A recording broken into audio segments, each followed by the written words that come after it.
Dobrý večer, prajem ešte raz. Takže o zápase, o tom, o čom to bude, sa rozhodlo v prvom polčase, kde svojimi chybami sme prakticky darovali víťazstvo domácim.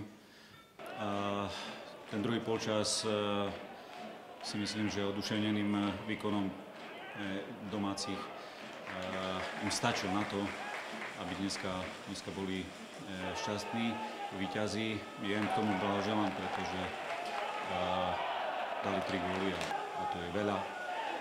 Z nášho pohľadu je to veľká facka, ktorú možno, že dobre, možno, že až história ukáže, že to bolo tak skoro, že to bolo tak dobre, pretože sme na počudovanie robili kopec individuálnych hrubých chýb, čo je nepredstaviteľné. A ja na záver chcem poďakovať aj našim vynikajúcim divákom, ktorí cestovali za nami a vytvorili na štadióne jednu fantastickú kulisu.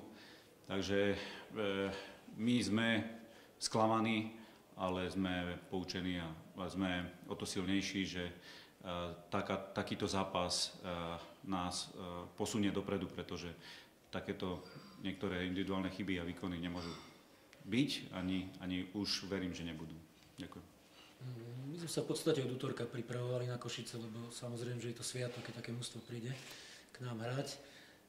Mohli sme sa pozrieť na ich zápas, videli sme, že majú problém do zústenej obrany, tak sme na tom postavili taktiku. Celkom nám to z začiatku vychádzalo, brali sme im lopty, aj keď tie protiútoky nevychádzali. Potom nám pomohol ten samozrejme šťastný gól na 1-0, vylúčenie hráča, čiže vývoj úplne priaznivý.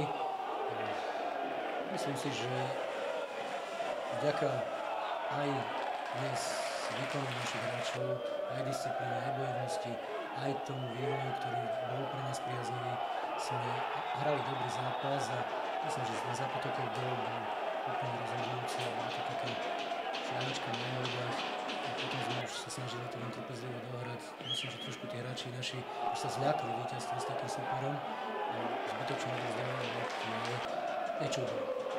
Prezes je absolútny favorit.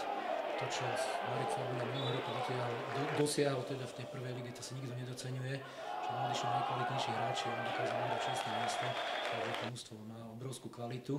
Len sa bude musieť pripraviť na to, že všetci podajú 150% výkon a všetci budú bojovať a všetci im zavrú priestor a budú musieť byť naozaj tvorivejší. No, my sme odohrali dnes veľmi dobrý zápas a šťastie praje tým, kto nebojujú. Dnes prijalo nám.